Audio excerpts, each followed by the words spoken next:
So,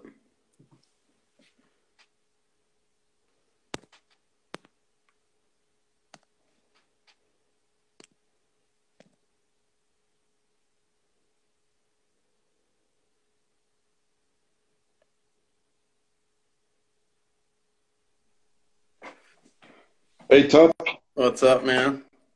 how are you? Good, how are you? I'm pretty good. I'm pretty good. Yeah, so I kind of wanted to ask you because actually my friend had brought this up recently. Like, maybe since we're starting, if someone who maybe doesn't know who you are, maybe kind of introduce yourself a little bit. So my name is Cyril, the Snake Diabate. I'm a coach, ex-fighter. I fought all over the world in Thai boxing, in kickboxing, in Shidokan karate, um, and ventured into MMA like halfway into my career. And ended up fighting in Pride in the UFC. Yeah, and I kind of wanted to ask you about, like I said, because some people asked me about this, was kind of like a maybe, I mean, I don't want you to have to go into all of it, but kind of like the French history of kickboxing and Muay Thai. Everyone knows kind of about Holland and Thailand and everything, but Yeah, yeah. Well, kickboxing. I'd say martial arts in general have been very big in France. Like one of the main European countries to start off the martial arts like story was France. We I think England and Holland were the other two main nations, but really early on in like for example judo's history, France was very present. So and then of course in the 70s, uh, when Bruce Lee became a huge movie star, we had a lot of kung fu and karate come to France. So martial arts has been very big in France for the last, I don't know, maybe 60, 70 years. And it's just been picking up over the years. We were one of the first European countries to become big with the judo scene and karate scene and taekwondo scene. So yeah, we have a very long history. And then of course, um, Western style kickboxing came along, without the low kicks, and we were good in that. And then the kickboxing and Thai boxing came along in the 70s, 80s, and we were part of that as well. So it's just I think the only major martial arts that's had a hard time picking up was the MMA scene, just because of the ban.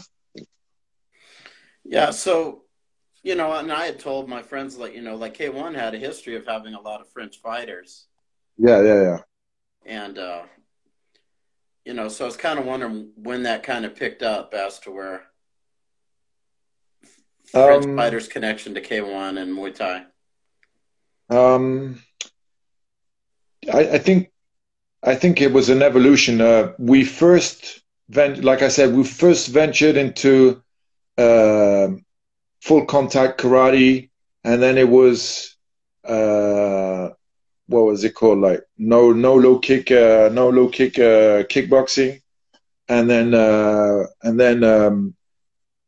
Thailand became pretty big because all all the kickboxers, all the kickboxers, tried to fight against Thai guys and got their ass handed to them. So then then Thai boxing became really big in France in the 80s, you know, uh, 80s, and then yeah, even late 70s, 80s, the Thai scene emerged, and then we just picked up from there, and then the 90s came along, and the kickbox, the K1 scene uh, came along, with Japan investing a lot of big dollars into bringing foreign fighters over, and then kickboxing K1 came along and became, you know, the biggest martial arts show in the world. You know, with the biggest money prize and everything. So, and we were part of that just because of the fact that we were good kickboxers, you know. So we got a couple of French guys on the show, especially Jérôme Le Banner. He made it big in K1, and then yeah, it just opened the doors for the rest of the French guys. And when did you start looking at that as something you could compete in as far as different events? You mean K1 Or just or? maybe the first events and when you start looking to Japan especially? Oh, you know what? Japan has always been Japan has always been a dream, you know. Well, I think when you're in love with martial arts, and you're a young kid growing up, and you're interested in martial arts and the martial arts scene and everything, um, you look at two countries. You look at China and you look at Japan, and so it's always, and then when I started, you know, I actually started fighting and started competing. Um, I got more and more interested in martial arts, and Japan and Asia and everything. And there was also the manga scene that was, you know, picking up in France, and I was into that as well. So, you know, I think I was a teenager when I fell in love with the Japanese culture and everything. So, you know, it was just natural for me to want to go to Japan and compete. It's like if you're into reggae, you want to travel to Jamaica and feel the music scene over there, and feel, you know, how it is to be there, and experience the Rasta way, and the music that goes with it, and the culture. And Japan is this, you know, exact same thing. You start getting interested into martial arts, and then you want to discover martial arts roots. And when you first got there, because I mean, I know how I felt when I first got there in 2002. When did you first go there and kind of what did you think when you first arrived there? In in Japan, the first time I went there, I was actually as a coach. I went there. I think it was 2000, 2001, and like I said, it'd been a dream for a while, you know, to go there and experience you know, martial arts in that country, and just the culture in general. And so I was there with a couple of French fighters that were fighting on a shootboxing show that was pretty popular over there. And just like landing, you know, you're jet lagged, you land, and then you're like, I was like a kid in front of a Christmas tree, you know, like my eyes were fucking wide open. Like everything was amazing. Everything was fascinating. Everything, to the way they park their cars, you know, that you know, you drive in with the car, and it just lifts like it's a lift for cars and everything. Everything seems so fantastic. So I fell in love with the Japanese culture. I fell in love with everything, like the design, people, how they carry themselves. Everybody's polite. Um, I fell in love. I knew the food already, but the French version, you know, the Japanese restaurants we had in France. But I actually discovered all the different, well, not all of them, but I discovered there was a very fine cuisine, and varied cuisine, because everybody thinks there's only sushi, but sushi is just like the tip of the iceberg. There's so much more to discover, and going there, and I wanted to taste everything. I remember the first couple of days I was just going out of the hotel and going to different places, trying everything, and it was fantastic. So yeah, I think I fell in love with the place the first time I saw it. When you went to that first shootboxing event, was that at Karakwan Hall? Yeah, exactly. Yeah, Yeah, so you go to this legendary place. I mean, most people yeah, probably never experienced it. yeah. You know, kind of talk about Karakwan Hall because that's a special It's place. it's a very it has a very different a very unique vibe, doesn't it? It's just not, it's not the same. I mean, I've like I said, I've traveled. I traveled a lot. I've visited 50 different countries, and I've seen all kinds of different gymnasiums and halls and you know, boxing halls and everything. And going to that place, it was just it's just a different vibe. You step out the lift, the elevator, and there's like pictures, age worn pictures of these legendary fighters from all over the world. I mean, Ali, all the guys that have, you know, been to that place and fought there, whether it be wrestling or kickboxing or Thai boxing or whatever it was. And it was just fucking crazy to go there and see all these pictures and all these posters that were like 30 years old and shit.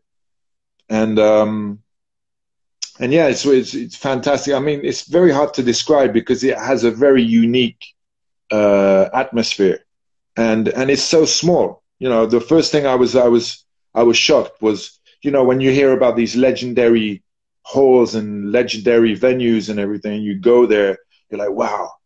But yeah, I was shocked by how small it was, you know, and it wasn't like an expensive place, you know, it's a small arena, but it still had that very unique vibe, you know, a very, very unique vibe. And I loved it. I loved the place.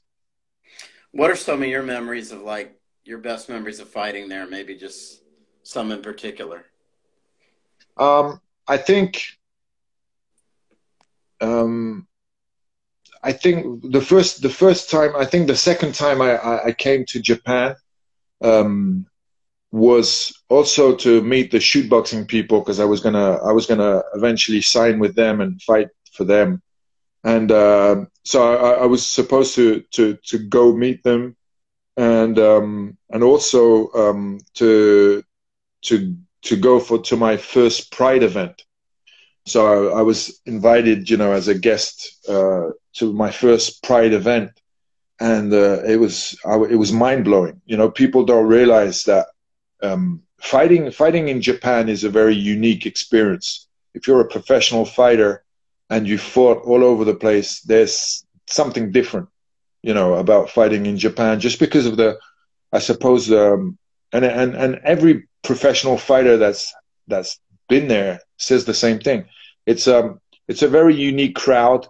First of all, they know what they're looking at. It's not like, you know, you go to the UFC and you have like 70% of rednecks that don't even know what's happening on the ground, for example. In Japan, if someone sweeps from underneath, everybody shows their appreciation of the technique because they understand the technique. They know what they're watching. So there's dead silence during the fighting until a special action, and then the crowd lights up, and it can be on the ground, it can be a wrestling technique, it can be a submission, it can be a submission escape, it can be a hard strike, whatever it is. The crowd knows what they're watching, you know. So fighting there is a very, very unique experience, and so my first Pride show, I go there, and you go to Saitama Arena, which is the biggest venue I've ever been to, and you see the show, and the spectacle, and you know, all the video clips and the music and the drumming and everything. It's mind blowing. It's a mind blowing experience, and people don't realize that, especially the new generation that have been brought up on UFC, just because the UFC doesn't have all that. You know, they have the build up to the fights with the shows and everything, the countdown and everything. That's really, really well produced TV, really well produced TV. It's a very, very good show to promote the UFC. But Pride wanted people to understand that these fighters were very unique people and very special people, and so they built their fighters up like they were superstars and superheroes. So my first venue, when you sit down and you're in a place packed with, I don't know, 30,000 people, and then well, how many, I don't know, I can't remember. No, it's more than that, because I think it was the New Year's Eve show, so it's probably a lot more. But and then you see the show unfold with the fireworks, with the Japanese drums and everything.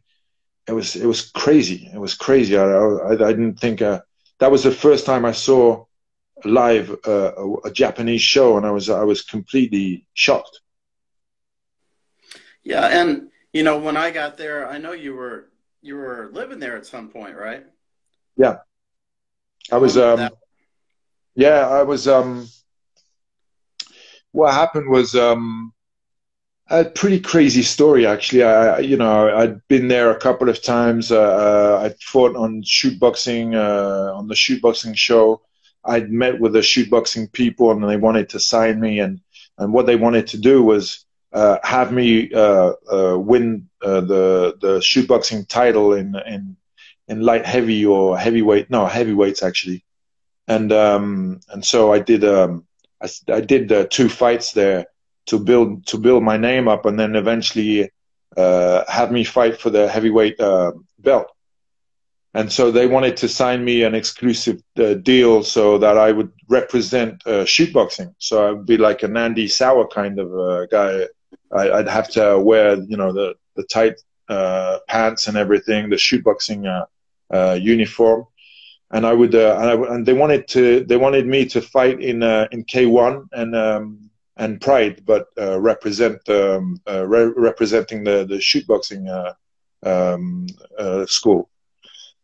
And so before that went down, I had a really, I had a yeah, I had a shitty event in my life happen, and I was completely fucking yeah. I was in you know, I was depressed. Yeah, there's no other word. I was depressed, you know, going through this depression and trying to find my way back. So I was still fighting, still, you know, thinking that fighting and going to the gym and training my ass off was going to be some kind of therapy, and then fighting would be, you know, would help me through what I was experiencing. So. And I kept on losing my fights. So obviously it's a vicious cycle. You lose your fights. You think that you need to fight to get better, and you lose your fight. So it's just a vicious cycle. And after a while, I was like, I need to change. You know, I need to change something. I need to make something, do something about my life, and make a difference, and change it up. So I bought a ticket to Japan. So I had a bit of money saved on the side, and I went to Japan, and I lived there in Tokyo for a while, and just going to a gym where all the big name fighters were fighting, you know, were training. So Machida and what's his name? I can't remember, the Olympic judo guy that fought in Pride. Yoshida and Yeah, Nakamura, yeah, exactly. TK Fasi, and all. yeah, Yeah, yeah. And Joe and Coy, they were all there. yeah, Yeah. they were all there. So I was training there every day, and it was a fantastic experience. You know, you get to roll with um, the top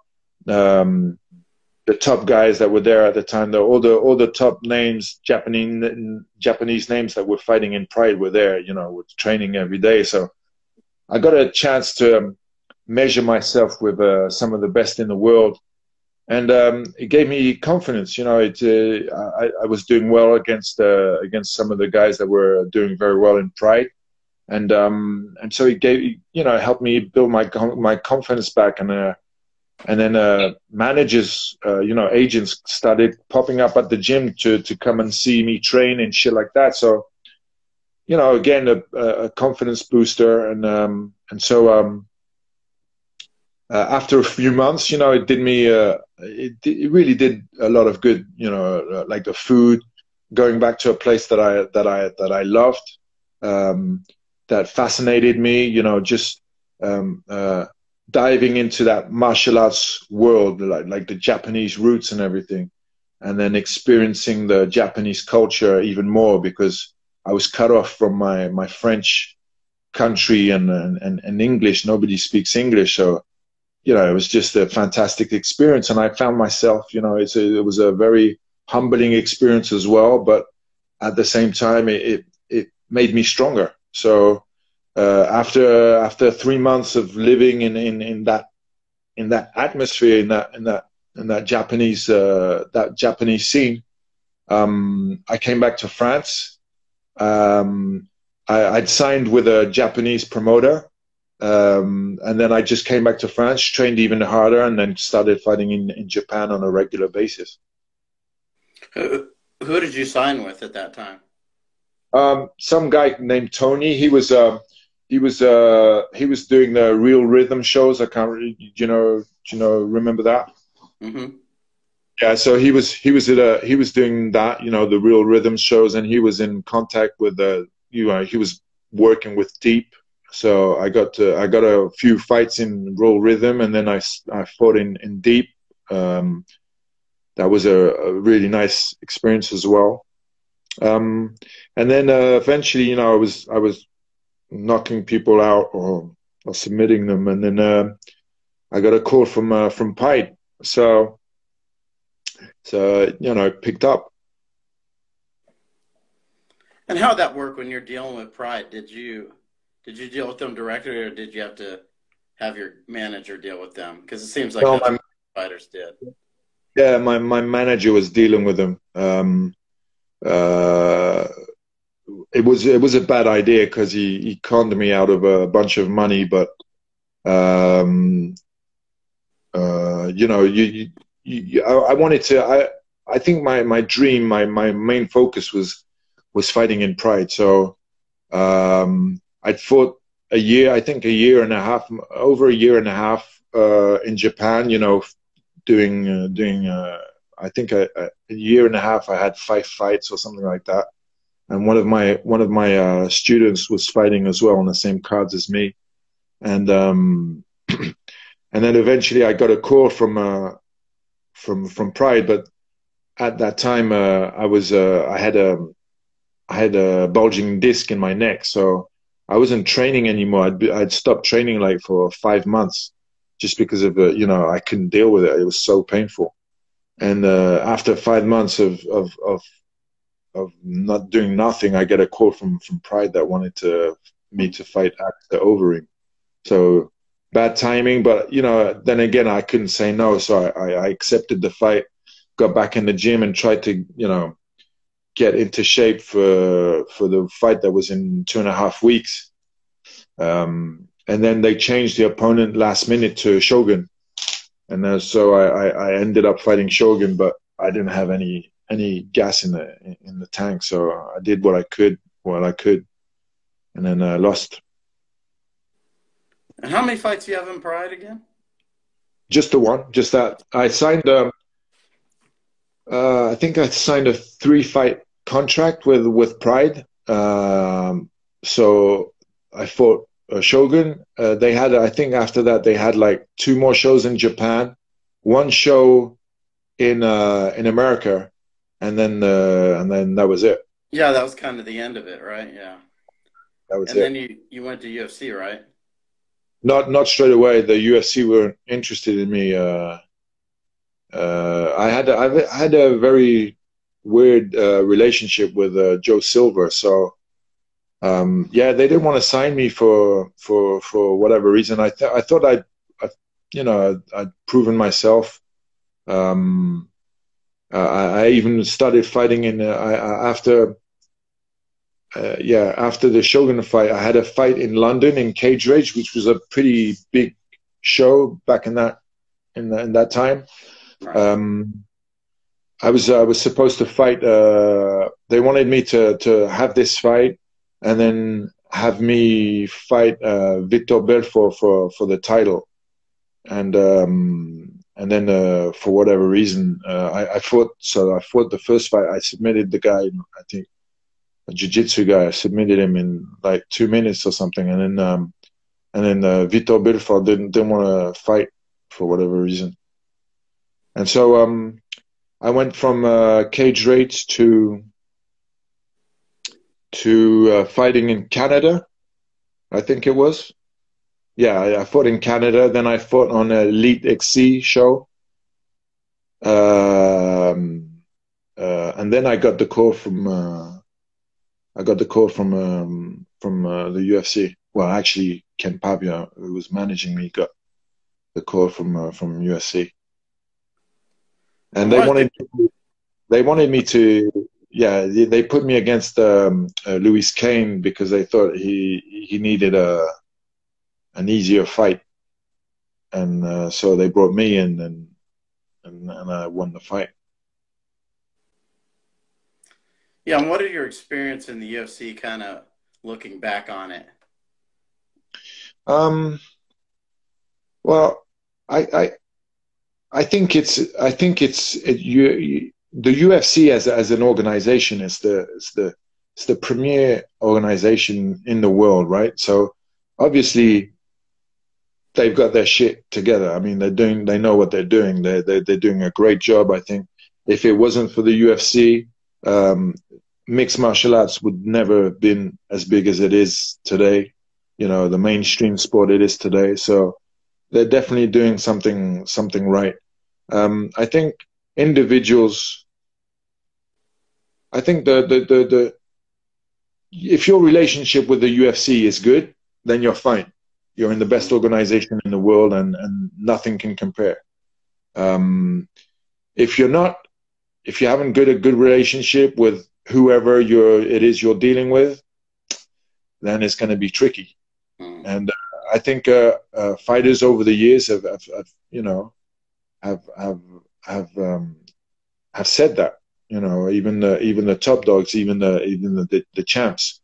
If you're working with the UFC and you're doing, you know, your relationship with the UFC is good, then you're a top dog. You know, you're making a ton of cash.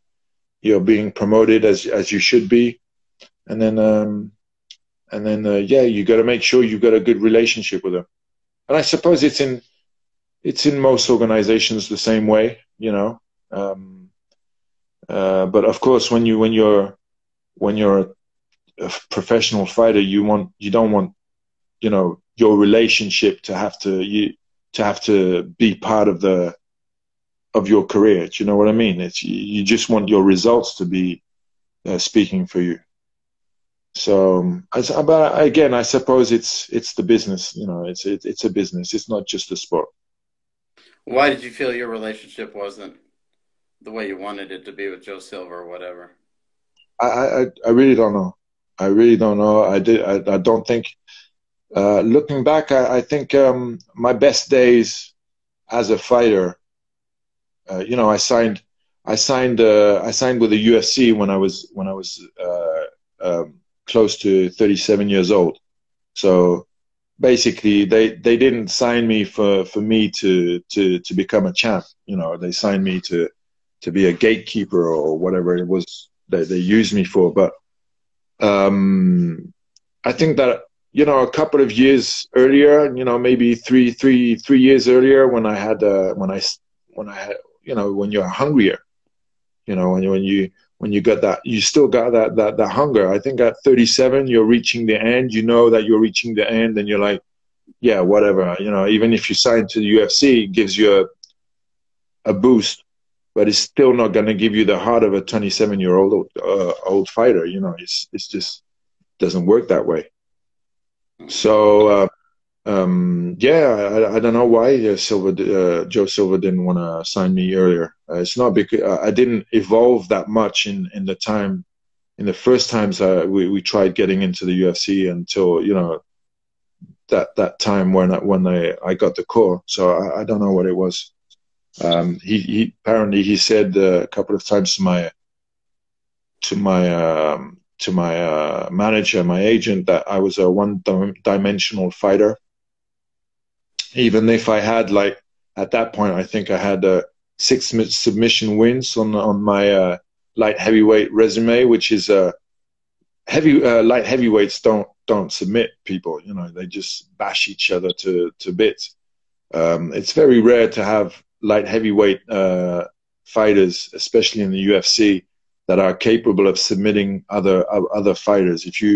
I think if you look at the top guys that have submitted the people light heavyweights in the UFC, I think that the most is like, I don't know, nine submissions or 10 submissions or something like that. It's not that much. Yeah, up to that point, I think I think I had some pretty good skills. You know, I was my weak spot was my weak point was the wrestling, but you know, on the ground, I submitted a couple of guys before going to the UFC. I think in my third fight or fourth fight, I submitted Chad Griggs by a rear naked choke, showing some decent skill on the ground. So I don't know why Joe Silva didn't sign me earlier. I think I would have done a better job and had more motivation to reach the top. And once you stopped fighting in the UFC, kind of, what did you do at that point? What do you mean? Were you coaching or? Yeah, I've always coached. I started coaching in 1996. But I mean, you were living in France when you fought in the UFC? Yeah. So, you know, I'm wondering, like, going back to France, I know France is a great country. I've been there before. You know, it's pretty exciting. But leaving Japan, was it kind of hard to, I'm back here again, or was it not? No, because I know that's how I felt at times. Well, you gotta understand. I had my school here. You know, my school called the Snake Team. You know, so I've always as soon as I started coaching, that was in '96, and then I created the Snake Team in 1999. I had two main goals, two main focuses in my life. Was one, reach the top as a MMA fighter. At that point, you know, I was switching, you know, pretty obviously. I was switching from stand up fighting to, you know, focusing on MMA. And at that point, my goal was to fight in the biggest shows. So Pride was my main goal, and the UFC. And also to bring my students along on the ride and have them reach the top as well. So, you know, my main focuses was as a coach, bring my guys to the top level and make sure that they reach the top level. And as a fighter, I wanted to reach the top level and make a name for myself. So leaving Japan wasn't necessarily that hard for you. No, it was just it was just I knew I was going to go back because I wanted to. Again, my main focus. I had two main focuses was as a fighter and as a coach equally. So it's a very hard, you know, goal that I set myself, but I wanted to become a successful coach and a successful fighter. And now, kind of, you know, with your team, can you talk a little bit about that?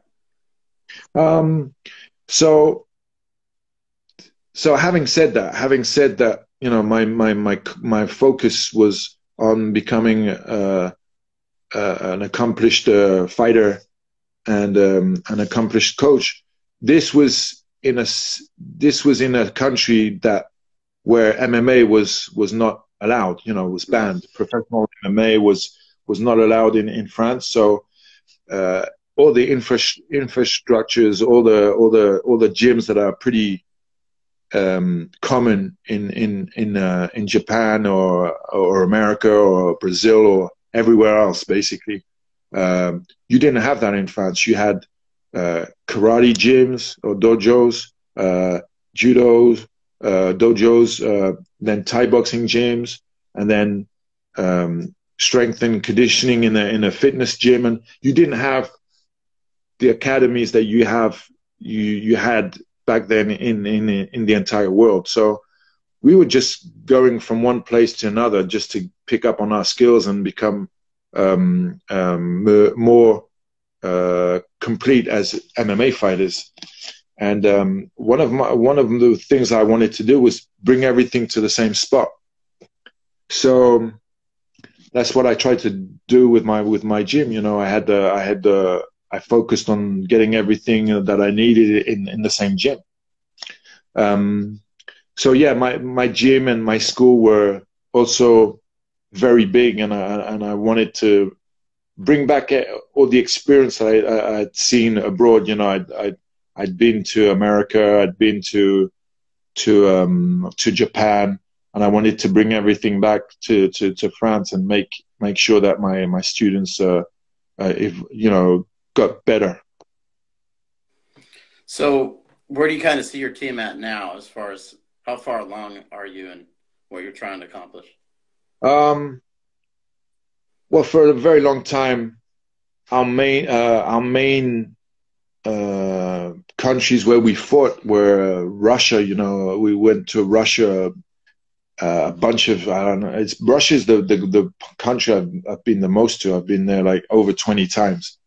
So I've been everywhere in Russia, from the palm tree beaches to because that exists as well in Russia. If you go to Sochi, for example, to Siberia, to the Asian part of Russia where everybody's, you know, got Asian features. So I've been to Russia a bunch of times with my guys. A couple of my guys made big names. Their names big over there. And then I brought guys to America, guys to, you know, some of my guys to Brazil to fight. India, I had one guy fight in India and become one of the first foreigners to open up the MMA scene over there.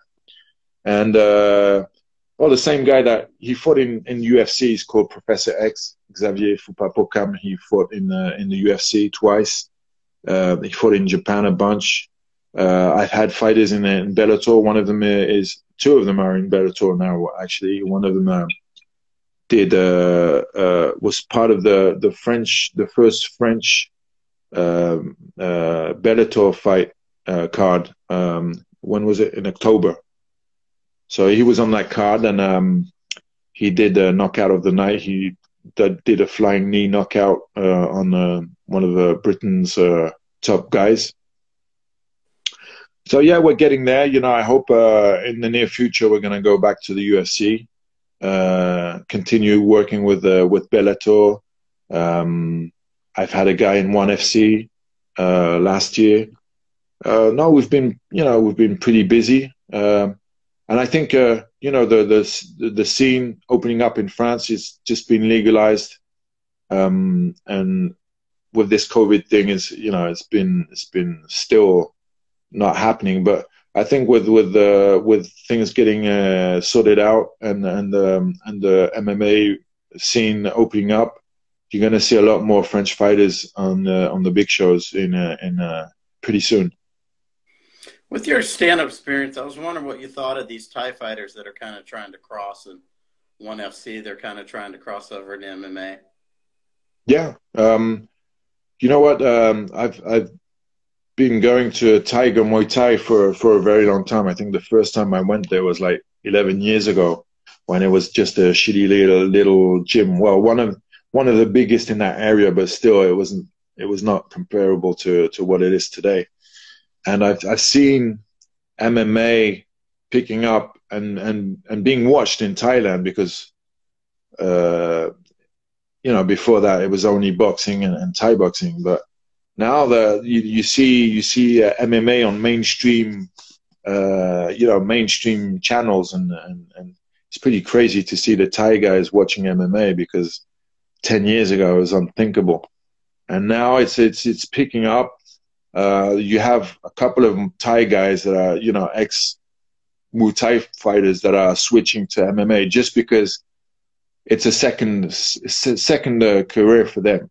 You know, it's most of them aren't, I wouldn't say skilled, but they can't compete in Thai boxing anymore just because of the level, and they have a second wind going into MMA, like doing jiu-jitsu and wrestling for 2 years, and then picking, getting on the smaller cards of ONE FC, and then just getting more and more experience until they're in main events. So that's what we've been seeing in Thailand for a while. It's just the ex Muay Thai guys switching to MMA just because it's another career. But how effective do you think they can be long term? I mean, because I still feel like, the Thais are a bit of an untapped source, Oh as far yeah, as for sure. they went. You know what? It's a cultural barrier. If once that cultural barrier has disappeared, has fully disappeared, because again, it's like 10 years. We're talking about 10 years ago. 10 years ago, MMA was introduced to Thailand, and they were looking at it as a bit of a weird sport that these Westerners are doing. But it's funny because people are smashing each other in the face in the face with elbows on the ground and everything, and so it was more of a spectacle for them in the beginning, and now they're like, oh shit, this is actually quite fun, and these guys are pretty dangerous, and they're getting a lot of money. They're getting way more money than anybody in Thai boxing. Right. So a lot of these guys are Thai boxing is a fucking hard sport. It's really, really tough. It's really tough in the sense that there's no holding on to people. You're smashing people from the start of the fight to the finish. There's no grappling. There's no wrestling where you don't get smashed in the face. So these guys are like, okay, we've just spent 15 minutes elbowing each other, kneeing each other, kicking each other, and these guys are doing that as well, but a lot less, just because they're spending a lot more time, grappling and wrestling. There's something in this. It looks fun. It looks complicated, but we can pick up. It's tough sport. Nobody's going to deny that, but it doesn't seem as tough as 15 minutes of elbowing each other in the face. Let's try that. And plus you got to think that Thailand, when they hear these numbers, the UFC numbers, the UFC salaries, they're like, holy fuck. What they're getting paid in one fight, what 100 Thai fighters are getting in their careers. Yeah. Conor McGregor numbers are completely unthinkable in Thai boxing, or even Adesanya, the kind of money he's getting right now. All those numbers are completely unheard of in Thai boxing, so they're like, okay, I don't think it's harder than what I've been doing for the last, 15 years. Maybe I could pick up on some skills. Maybe I can, keep it standing. Everybody's got that in mind in Thailand. They're like, okay, I've got to make sure I know how to keep the fight standing, and then I'll be fine. So that's what they're trying to do. And what do you think of these fighters like Adesanya that are starting to have a lot of success out of New Zealand? Yeah, I think it's the next gen. Next generation of fighters are going to be these super athletes that know it all. That can grapple, that can wrestle, that can strike. They're still going to have a dominant area where they excel. But now, I mean, Adesanya, the kind of skills he's showing, or John Jones, or those guys, or even some guys in the lighter weights. I think one of the first guys to have those kind of skills was Jose Aldo, where basically they can do anything. If it goes to wrestling, they can wrestle with the top guys. If they grapple, they can grapple. If they strike, that is another level. Those guys are on another level compared to even 10 years ago, 15 years ago. You didn't have those kind of that kind of skill level, and and athletic capabilities that the guys have today. So Yeah. Adesanya, I think Adesanya is the the prototype of the next generation of fighters. There's going to be better and better. I mean, but he was already a very experienced combat athlete. That's why I'm kind of intrigued by the ties, because so are they. A Yeah, lot of them are very experienced combat athletes, and now they're starting to cross but into. it's not They only have an advantage. it's not only about the skills you have. Obviously, there's a lot of guys in the world that have Adesanya's striking capabilities. You know, he's not in terms of kickboxing or Muay Thai. He's not the best guy that that's ever been in that area. I think what sets him apart is that his fighting IQ is through the roof, and he's able to adapt. And that is something that most Thais can't do. Most Thai guys, they've got a very one-dimensional style of fighting, which is, you go forward and then you bash the person that's in front of you, you bash him up, and that's pretty much it. There's no strategy, there's no game plan, it's just you and me, throwing it down, basically. So skills alone won't get you to the highest level of MMA. You've got to have something else. Yeah, I was just, that's a good point you make, because Adesanya's not particularly like the ties. I've always heard people kind of argue about this, about ties being different than the Dutch or the, French fighters, for example. So you Yeah. feel they're kind of more limited in what they do. They do it great, but they're more limited, you would say. Yeah, they're more I'm not, obviously, technically they're not limited, Like, okay, so who's the best Thai fighter? Probably one of the best ever to do this sport, and he's still in activity today. Uh, Man, I don't recall, but the Okay, so Senchai, does that yeah, ring a bell? the one with the Okay. S. Yeah, I What? was gonna say Yeah. that. What sets him apart? It's his fight IQ. And his movement. It's his fight IQ. Yeah. He's not only skilled. He's not only skilled. His fight intelligence is through the roof. Now that guy, 10 years ago, with the same kind of fight smartness around him, uh, switching to MMA, he could have been a fucking world champ. Mm. You know, but most Thai guys don't fight like that. They don't fight with their brains. They fight with their cojones and their skills.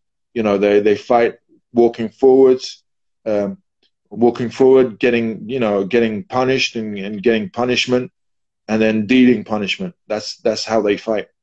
Like And Rod, sorry, like Rod Tong, Rod Tang. yeah. For example, those are classic Thai style fighters. They're definitely what you'll see in most stadiums in Thailand is just walking forward and trying to physically destroy the person in front of them. There's no game plan. There's no strategy. So you need that. That's a big part of MMA. Is strategy and game planning. If you don't have that in your arsenal, then you're fucked. Hmm. So, as we're kind of winding down the interview, I mean, I appreciate you taking time to do this. I No usually do worries. like about an hour of it, but Yeah. one thing, if there's something you want people to know about, or where people could follow you, things you're doing. Well, just keep an eye on the French MMA scene. It's gonna blow up. When this COVID shit has passed and everything gets back to normal again. I hope, and people are able to go back at the gym and train properly and train normally. Then you'll see a new generation of fighters coming from France.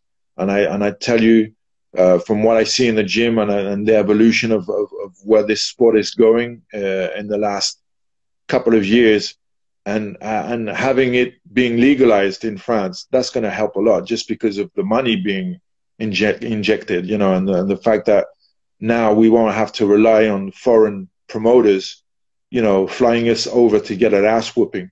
Now we're going to have our own system, our own circuit of amateurs and semi pros and pros. So it's going to change a shitload for us. And mark my words, in a couple of years, you'll see, some of the best fighters in the world come out from France. And what do you know about, before we go, what do you know about Cyrille Diabate? I know you were telling me you don't really know a lot, but. No. I've seen him, I saw him fight, I think, twice. I saw him fight twice before he started MMA in Thai boxing, just because there's not many good heavyweights in Thai boxing in France. It's the lower divisions that we're good in. So every now and then there's a heavyweight that comes out and makes a name for himself just because he's better than the average heavyweight fighters. So I saw him fight twice. I was like, yeah, he's not bad. He's gotten better since. I think fighting differently, maybe working on different skills has got him. I think he's an evolved fighter now. Before he had a very Thai style, now he's using a mobility and speed and footwork to win his fights, and that's the key for a heavyweight that's got cardio. Moving around is gonna get you a lot of wins, I think. So you see him maybe being a title contender pretty soon? I don't know. I really don't know. I think he lacks in power a bit. You know what I mean? I think for a heavyweight, he's got a really good movement. He's got nice speed. I don't know. It's a question mark. I really don't know. I think he has the potential to go very far. I think he has a lot of skills and qualities that we rarely see in the heavyweight division. Mm-hmm. I think he lacks a bit in power. We'll see with this next fight. So he's going to fight tonight, actually. Yeah. Yeah. So we'll see tonight. So where can people follow you if they want to keep up what you're doing? Just on the Instagram and Facebook and the Snake Team, Instagram, which is snaketeam.mma on Instagram. So yeah, basically on Instagram, I'm pretty active. All right. Well, I really appreciate you taking the time, man. I hope I can talk to you again after some of your fights and stuff. It was great catching up with you and actually getting to talk to you for a while. Yeah, no worries. Yeah, thank you so much. Take care, my friend. Yeah, you take care too. Bye. Bye.